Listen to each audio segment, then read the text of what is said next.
नमस्कार दर्शक बंधु आज सकाळ 20 खबर को Alok Jyoti all in one YouTube channel को स्वागत। दर्शक बंधु संपूर्ण खबर देखा पूर्व देखी नेबा मुख्य खबर।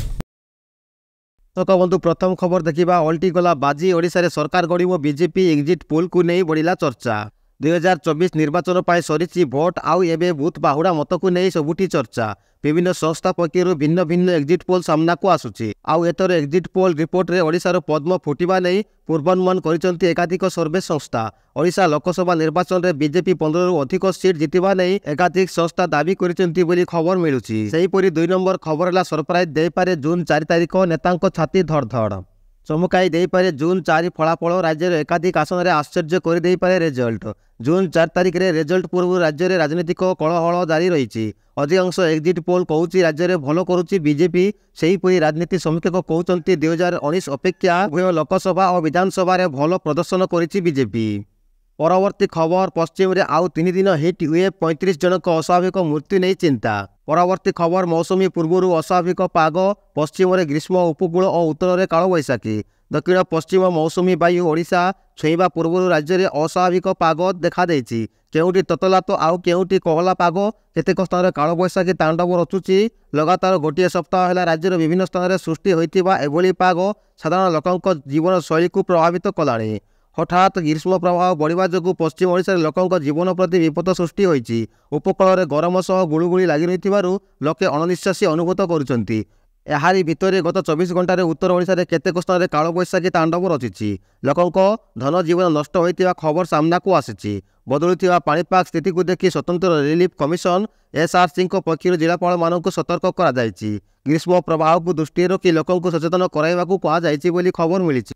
परवर्ती खबर है पश्चिमबंग निर्वाचन परवर्ती हिंसा बीजेपी कर्मी को गुली करी हत्या। पश्चिमबंग नदिया जिले में गतकाली भोट शेष होगा परठारू विभिन्न स्थान में हिंसा उत्तेजना लगी रही। गतकाली संध्यारे जड़े 35 वर्षीय बीजेपी कर्मी को अज्ञात दुर्बृत्त मैंने गुली करी हत्या करिसेंती।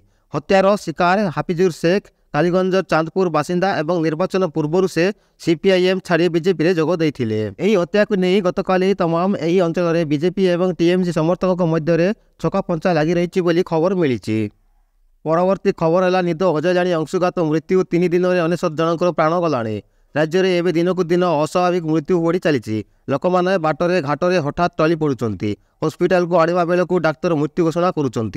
विशेषकर पश्चिम ओडिशा रे एपरी मृत्यु बढ़ी चलता बेले अधिकांशंकर मृत्यु अंशुघात जनित होता सब एचएच रिपोर्ट जमापड़ी। खरा और असह्य गुळुगुळी राज्यवासी जीवन दुर्विवह कर देथिबा बेले अंशुघात जनित मृत्यु लोकों मध्य आतंक सृष्टि करदेलाणी।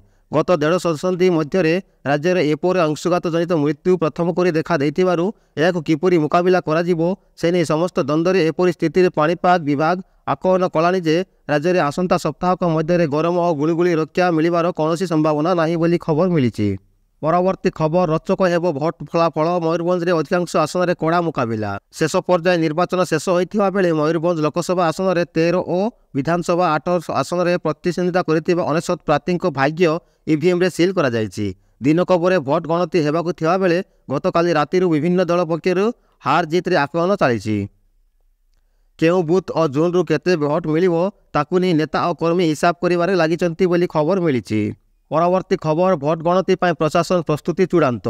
साधारण लोकसभा निर्वाचन पाई 4 तारिख हेबो भोट गणति। एथिपाई प्रशासन पक्षर समस्त प्रस्तुति चूड़ांत होइछि। कंधमाल लोकसभा आसन और फुलबाणी विधानसभा आसन पाई स्थानीय पॉलिटेक्निक ठारे भोट गणति कराजिबो। बालीगुड़ा विधानसभा आसन पाई उपजिलापालଙ୍କ कार्यालय परिसर और उदयगिरी पाई आदिवासी महाविद्यालय गणति कराजिबो।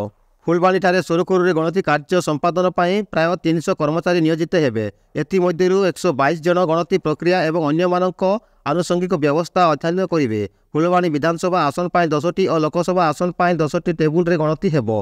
फुलबाणी रे 230 बूथ पाई 23 राउंड गणति हेबो बोली खबर मिलिछि। परवर्ती खबर है T20 विश्वकप यूएसए रो प्रथम विजय 7 विकेट परास्त कानाडा।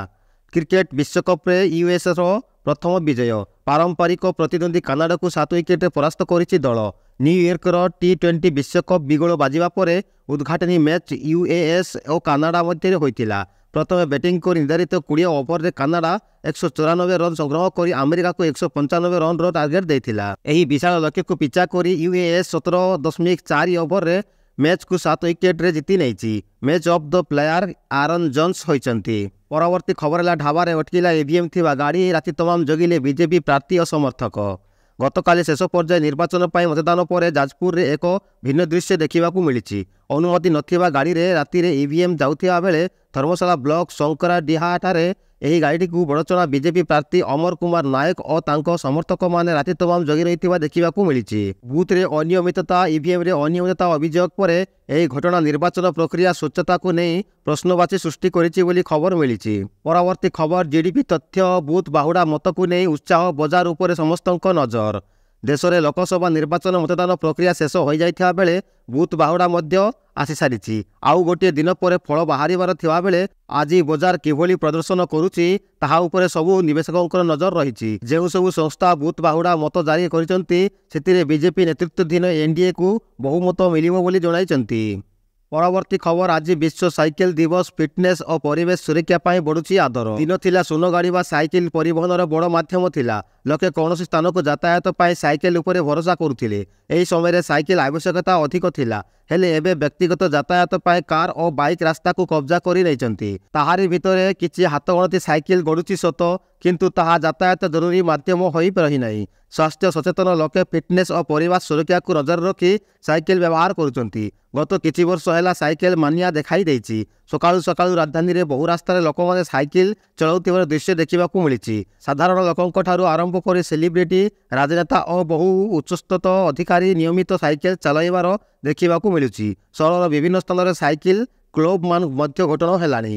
ସେଇଥିପାଇଁ ଆଜି ବିଶ୍ୱ ବାଇସାଇକେଲ ଦିବସ। ଫିଟନେସ୍ ଓ ପରିବେଶ ସୁରକ୍ଷା ପାଇଁ ବଢ଼ୁଛି ଆଦର ବୋଲି ଖବର ମିଳୁଛି। ଦର୍ଶକ ବନ୍ଧୁ, ଆଜି ପାଇଁ ଖବରଗୁଡ଼ିକ ଏତିକି। ଖବରଗୁଡ଼ିକ କେମିତି ଲାଗିଲା କମେଣ୍ଟରେ ମତାମତ ଦିଅନ୍ତୁ। ଚ୍ୟାନେଲରେ ନୂଆ ଥିଲେ ସବସ୍କ୍ରାଇବ୍ କରି ବେଲ୍ ଆଇକନ୍କୁ ଅଲ୍ରେ ଦବାଇ ଭଲ ପାଇବା ସ୍ୱରୂପ ଗୋଟେ ଲାଇକ୍ ରଖିବାକୁ ଭୁଲନ୍ତୁ ନାହିଁ। ନମସ୍କାର, ଜୟ ହିନ୍ଦ।